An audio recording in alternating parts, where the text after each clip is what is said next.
Inunahan na ng Malacanang ang mga maaaring kumwestiyon sa confidential at intelligence funds ng Opisina ng Pangulo sa ilalim ng 2026 National Budget. Sa kabuuang pondo na 10.77 billion pesos na nakalaan sa CIF, halos kalahati nito ay nakapondo sa Opisina ng Pangulo. Ngunit depensa ng Malacanang, walang masama kung magkakaroon ng confidential funds basta't hindi kurap ang gumagamit ng pondo. May report si Criza Lopez.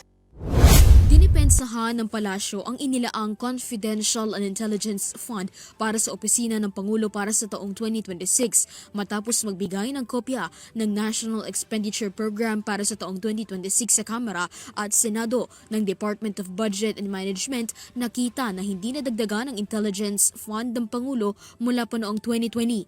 Ayon kay Palace Press Officer at Undersecretary Attorney Claire Castro, iginiit ng DBM na tumatayo ang Pangulo bilang Commander-in-Chief at National Policymaker. Galing sa DBM that the President is the Commander-in-Chief and the Chief Architect of National Policy or National Security and Foreign Policy. Anya, ang pagkakaroon ng Confidentials and Intelligence Fund ay hindi masama. Nagiging masama lamang ito kung ginamit sa hindi tama ang pondo ng mga korap na politiko. Ang confidential funds o ang pera ay hindi naman masama kung ginagamit sa tama. Ang confidential funds or pondo ay nagiging masama kung ginagamit ng isang korap.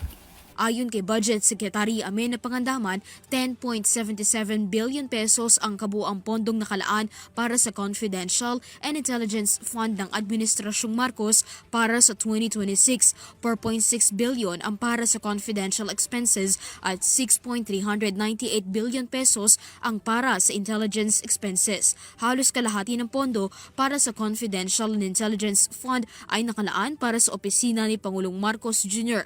Mula 2020, 4.5 billion pesos ang confidential funds para sa Pangulo. Sumunod dito ang Department of National Defense o DND na may nakalaan na 1.8 billion pesos.